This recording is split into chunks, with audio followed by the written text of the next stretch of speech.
মানৱতাক লজ্জানত কৰা নাৰকীয় অতি জঘন্য কলকাতাৰ যি চিকিৎসক কাণ্ড তাক লৈ আজিও প্ৰতিবাদ অব্যাহত আছে। আৰু মই দেখুৱাইছোঁ তেজপুৰ পৰিৱেশ কলকাতাৰ অমানৱীয় ধৰ্ষণ কাৰ্যক লৈ তেওঁলোকে মৌন সমদল উলিয়াইছে। আৰু এয়া হৈছে তেজপুৰ চৰকাৰী উচ্চতৰ মাধ্যমিক বহুমুখী কন্যা বিদ্যালয়। এইসকল ছাত্ৰী তেওঁলোকে বিদ্যালয়ৰ পৰা এতিয়া ওলাই আহিছে আৰু এনেদৰেই তেওঁলোকে ৰাজপথত বহি মুখত ক'লা কাপোৰ বান্ধি তেওঁলোকে এতিয়া ন্যায়ৰ সপক্ষে যুঁজ দিছে আৰু তেওঁলোকে দাবী জনাইছে ধৰ্ষণকাৰীক উপযুক্ত যি ফাঁচি সেই ফাঁচি প্ৰদান কৰা হওক। আৰু এনেদৰে তেওঁলোকে সমদল কৰি আহি এই মুহূৰ্তত দেখা পাইছোঁ আমি যি তেজপুৰ কোৰ্ট চাৰিআলি সেই কোৰ্ট চাৰিআলি সমীপৰ ৰাজপথত তেওঁলোকে এতিয়া এনেদৰে মুখত ক'লা কাপোৰ বান্ধি মৌন প্ৰতিবাদ সাব্যস্ত কৰা পৰিলক্ষিত হৈছে। আৰু মই পৰিৱেশটো দেখুৱাইছোঁ আৰু যিহেতু অংশগ্ৰহণকাৰী এগৰাকী ছাত্ৰী আছে, কি বিচাৰিবা তোমালোকে এই ঘটনা?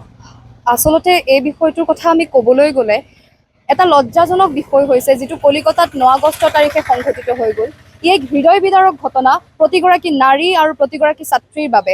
আমি কি ৰাজপথলৈ ওলাই আহিব নোৱাৰোঁ নেকি? আমি কি ৰাজপথলৈ মুকলিভাৱে ওলাই আহিব নোৱাৰোঁ নেকি? স্বাধীনতাৰ 69 বছৰীয়া এই স্বাধীনোত্তৰ কালতো কি আমাৰ ছাত্ৰীসকল তথা আমাৰ নাৰীসকলৰ কি স্বাধীনতা হোৱা নাই? এইটো সকলোলৈ মোৰ বুলি এটি ডাঙৰ প্ৰশ্ন।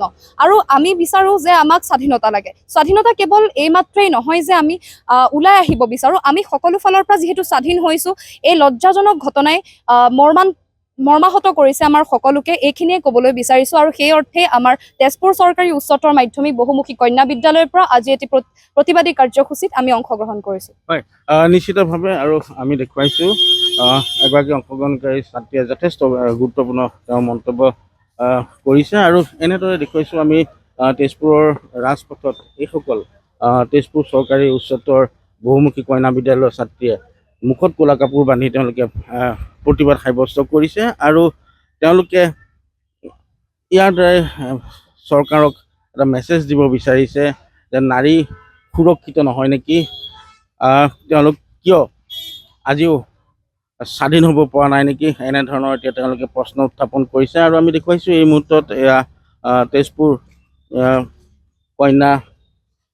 তেজপুৰ চৰকাৰী কন্যা বহুমুখী বিদ্যালয়ৰ এইসকল ছাত্ৰী তেওঁলোকে এতিয়া ৰাজপথত এনেদৰে বহি পৰিছে। আৰু কলকাতাৰ যি নাৰকীয় জঘন্য যি ধৰ্ষণ কাণ্ড তাৰ প্ৰতিবাদত এতিয়া তেওঁলোকে প্ৰতিবাদী কাৰ্যসূচী গ্ৰহণ কৰিছে। আৰু এনেদৰেই দেখা গৈছে আজিৰ দিনটোতো এইসকল ছাত্ৰীয়ে সেই ঘটনাৰ প্ৰতিবাদ কল্পে তেওঁলোকে এতিয়া যি প্ৰতিবাদী কাৰ্যসূচী হাতত লোৱা পৰিলক্ষিত হৈছে।